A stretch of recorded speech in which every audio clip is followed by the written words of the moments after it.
Storytime. Dnes vám opäť čo to poodhalím z mojej temnej minulosti a ak ste tu noví, tak si nezabudnite dopozerať aj moje predošlé storytimey a budem tiež veľmi rada, ak mi dáte odber. Ospravedlňujem sa za svoj hlas, ale som stále chorá, tak sa pokúsim to nejak čo najšikovnejšie porozprávať. Keď sme už teda pri tej temnej minulosti, tak tento príbeh je taký, že sa zaň nie až tak veľmi hanbím, ale určite to nie je niečo, čo by som človeku vyložila hneď na stôl pri prvom stretnutí. Čo je celkom paradoxné, lebo mnohí z vás ma práve vidia prvýkrát a toto je prvé, čo budete odo mňa počuť. Na základe toho si o mne vytvoríte obrázok, ale nevadí, aspoň tu ostanú iba tí najsilnejší a najotrelejší. Mimochodom, ak je tu niekto naozaj, že prvýkrát, tak budem rada, keď mi to dáte vedieť dolu do komentárov. Ale opäť sa tu zbytočne zdržujem, takže poďme sa rovno vrhnúť na tento príbeh z mojej mladosti. Nie som si už celkom istá, koľko som vtedy mala rokov, ale bolo to v nejakom rozmedzi 15-16. A mám taký pocit, že už som asi bola prváčka na strednej. No a ja teda pochádzam z malého mesta a tí, čo ste tiež z malých miest, mi určite dáte za pravdu, že tam nie je až tak veľa príležitostí, že kde sa zabaviť. A v našom mestečku sme mali jeden jediný podnik, kde sa takto zbiehala celá kindermafia z mesta a ten podnik nesie názov, teda niesol, pretože už neexistuje, ale niesol názov jedného španielského ostrova a aby to bolo také aspoň trošičku inkognito, tak to nazveme, že to bol klub Malorka. No a tak ja som vo veku 14 až nejakých 16 a pol chodila sa baviť do tejto Malorky a bol to jeden z mála podnikov, kde vás pustili od 15, teda vzhľadom na to, že to bola diskotéka. Bol to proste klub, nočný klub, aj keď ja som mala teda večierku celkom skoro, takže tú noc som si tam nikdy nejak veľmi neužila, ale bol to teda nočný klub, v ktorom hrala tanečná disco hudba a primárne ste si tam išli vypiť, zatancovať si a veď to už poznáte. Samozrejme, že ľuďom pod 18 tam nenalievali a na vstupe vás vždy skontrolovali. Takže kto nemal občiansky, nemal 15, dovidenia dobrú nôcku a tí, čo mali pod 18, dostali odlišnú farbu pásky, aby to na tom bare potom vedeli rozlíšiť, komu naliať môžu, komu naliať nemôžu. Myslím, že takto to v podstate funguje asi v každom podniku, kde sa púšťa pod 18. A my sme teda tento veľký problém riešili tak, že sme si jednoducho ľudovo vypili, nadrúlali sa niekde úplne mimo na tajnáša a priamo v tejto Malorke sme si dali tak iba džúsik alebo vodičku, keď nám to nejak nesadlo. Proste mali sme svoj systém, chodievali sme tam pravidelne, vždy sme sa tam stretávali, naša veľká partia.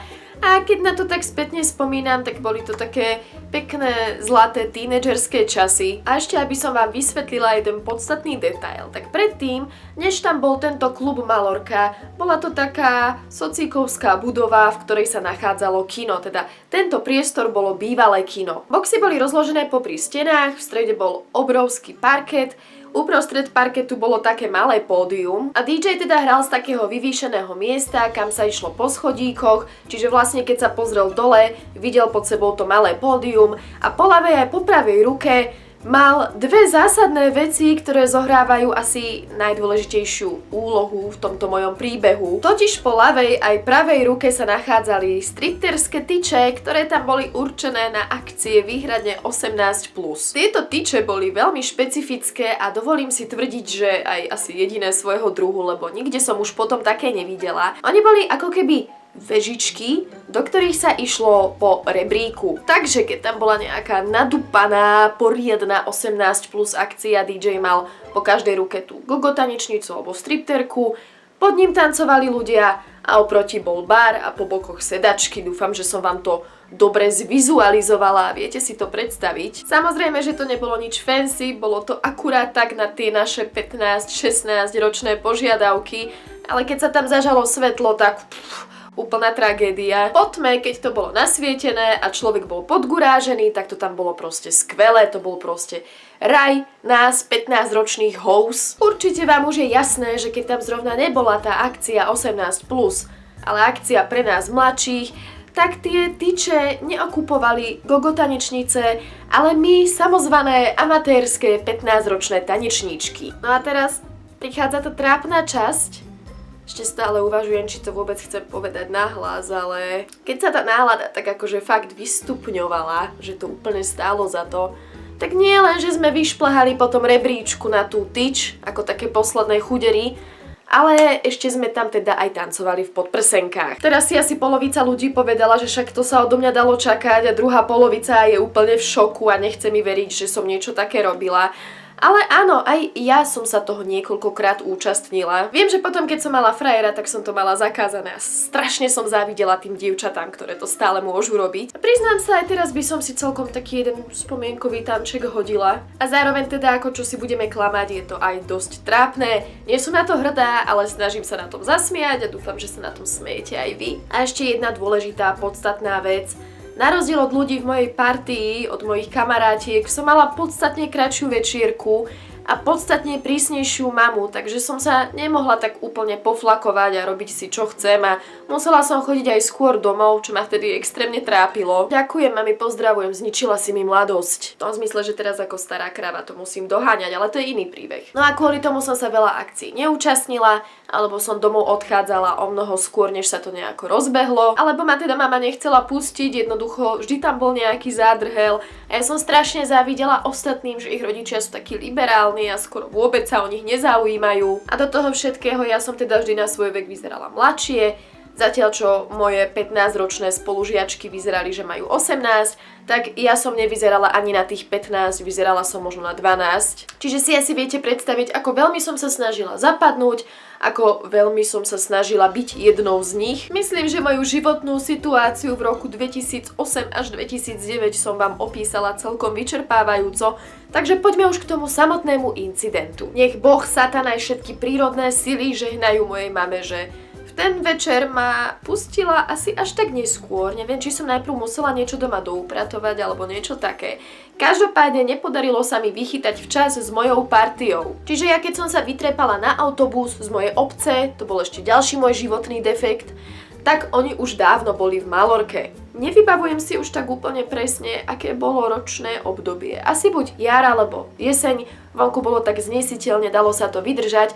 Takže cestou do klubu Malorka som stretla ešte inú partiu kamarátov, s ktorými som sa načas zakecala. Táto druhá partia mi ponúkla pivko v plechovke a v tom veku proste bolo trápne to pivko odmietnúť, aj keď ho doteraz vlastne vôbec nemám rada, ale dala som si, vypila som asi polovicu a potom som to tak nejak nenápadne odložila, že ja už teda pôjdem za tou mojou oficiálnou partiou, ktorá ma čakala v Malorke. Vošla som do Malorky a tam už prebiehala taká pomerne bujará zábava a očividne ľudia z mojej partie si v ten deň vypili podstatne viac, pretože hneď ako som vošla, tak som na tých vežičkách, na tých tyčiach uzrela moje kamarátky. Takže som im iba tak zakývala, že čaute babi, poriadne to tam roztočte, poriadne sa okolo tej tyče roztočte. A išla som si sadnúť do boxu ku zvyšku mojej partie, ktorú tvorili prevažne chlapci, ktorí netancovali. Ako vravím, bolo tam plno, tancovalo sa, babi boli na tyčiach, no a zrazu na ne prišla tá chvíľa,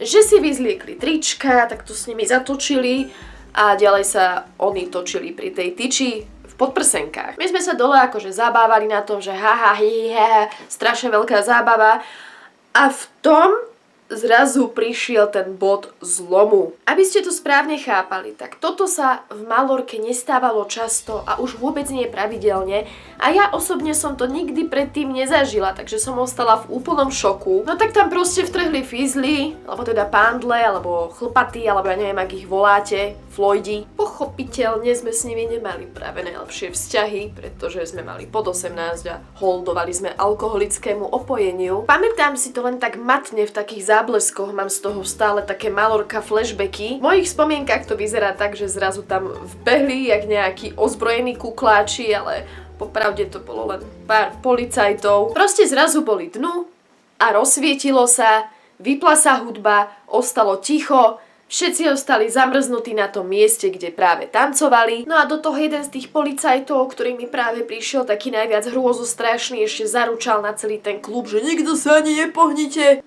Ja som sedela v boxe, takže som bola ako tak safe. Ale moje kamarátky boli zamrznuté na tyči v podprsenke, takže ich všetci krásne po tom svetle videli, vrátane toho policajného zboru. Tak si teda predstavte tie moje ubohé 15 a 16 ročné kamarátky, ako tam v tých vypchatých podprsenkách veľkosti 70A, stoja úplne vyflešované, ešte stále sa tak podvedome držia tej tyče. A tak nejak si uvedomujeme, že ideme fúkať, že je to jednoducho policajná razia a nikto z toho nemá radosť, pretože polka klubu má v peňaženke ešte čerstvý, teplý občiansky. A mne teda pekne sťahovalo rytné polky, pretože som vedela, že v mojom žalúdku sa nachádzajú asi 2 deci pivka, ktoré som vonku s nevôľou požila. A začalo sa fúkať. Samozrejme začali od tých, ktorí k ním boli najbližšie, čo ja som bola úplne oproti vchodu, takže by som narad došla až medzi poslednými. Mozog mi išiel na plné obrátky, snažila som sa prísť na nejaké riešenie, na to, ako sa dostať z tejto šlamastiky a vedela som, že urobím to, čo mi ide najlepšie. Zahrať to na chúďatko a vydrbať so všetkými. Prešlo asi 50 minút, babi stále v podprsenkách hore na tyči, všetci ľudia stáli na svojom mieste, nervy v prdeli, lebo proste už dopredu vedeli, že nafúkajú a že budú mať zaracha. A ja som toto nemohla dopustiť, ja som si nemohla dovoliť, aby proste môj sociálny život takto zhasol. Veľmi vychcane som si vyhliadla taký najslabší článok celej tej policajnej hliadky, celej tej ich družiny a logicky to bola žena. Tá dýchová kontrola sa už ku mne pomaly, ale isto približovala, takže som si povedala, že teraz alebo nikdy. Zdvihla som sa a odvážnym krokom som vykročila k tej pani policajtke. Totiž ona jediná nedávala fúkať, iba tam stála a strážila dvere, asi keby sa niekto rozhodol zdrhnúť, ale vyzerala, že je tak pohodovo naladená, na rozdiel od tých chlapov policajtov, ktorých sa ja doteraz hrozne bojím. Nahodila som také smutné psie očička, asi že... No a proste som za ňou došla a zahlásila som jej, že mi pred 5 alebo 10 minútami skončila večierka a že ma vonku pred klubom čaká maminka v aute. Ja neviem, či to bola nejaká kombinácia môjho obrovského hereckého talentu, alebo to, že som vyzerala tak mlado, milo, pravdovravne. Proste som to na ňu uhrala na ešte väčšiu slušňačku, ktorou som normálne aj bola, pretože často ma takto mama niekde čakávala. A ona mi to jednoducho zožrala. Ako normálne som čakala, že v prvej sekunde sa na mňa pozrie tým štýlom, že mladá, neskúšaj tu na mňa takéto kokocinky. Našťastie tento môj malý otrbík bol tak uveriteľný, že mi povedala, áno, jasné, poď. A ešte mi takto akože uvoľnila cestu. Vypochodovala som z tej malorky, konečne sa mi uvoľnili tie stiahnuté rytné polky. A začala som úplne utekať, aj keď to teraz neviem, prečo som sa rozbehla, pretože všetci tí fízli boli vnútri. A pamätám si, že ten stres zo mňa nejak opadol a v tom momente som na seba bola tak neskutočne pyšná na túto proste moju unikátnu vlastnosť, že sa viem z každej sračky nejako vykecať. Bola som trošku taký zradca, lebo som tam v podstate všetkých z tej mojej partie nechala, tak jak som im mala pomôcť, no nijak. A tiež som si predstavila, že tie baby tam na tej tyči v tej podprsenke stáli možno ešte takú polhodinu. A ja si už vôbec nespomínam, či som potom išla domov, alebo som ešte išla za nejakou druhou skupinkou, alebo čo. Toto môj mozog úplne vytesnil, ale do tej časti, ako som odtiaľ vybehla, si to pamätám, ako keby to bolo včera. Ponaučenie z tohto príbehu: nepite, keď to neviete, a keď ešte nemôžete sami zodpovedať za svoje činy, môžete sa dostať do oveľa horších situácií, na ktorých sa po rokoch na rozdiel odo mňa nebudete smiať. Samozrejme, nie som váš rodič, takže to berte iba ako takú priateľskú radu. A tento príbeh som vám porozprávala hlavne preto, aby ste sa zabavili a zasmiali na tom, aká som bola hlúpa za čias, keď ešte vonku pterodaktyl poletoval. Za čias, keď sme na Slovensku ešte mali faraóna a chodila som so Zdenkou Studenkovou húsky pásť. To už je odo mňa pre dnešok ale naozaj všetko. Mám vás strašne rada a vidíme sa na budúce pri nejakom ďalšom storytime.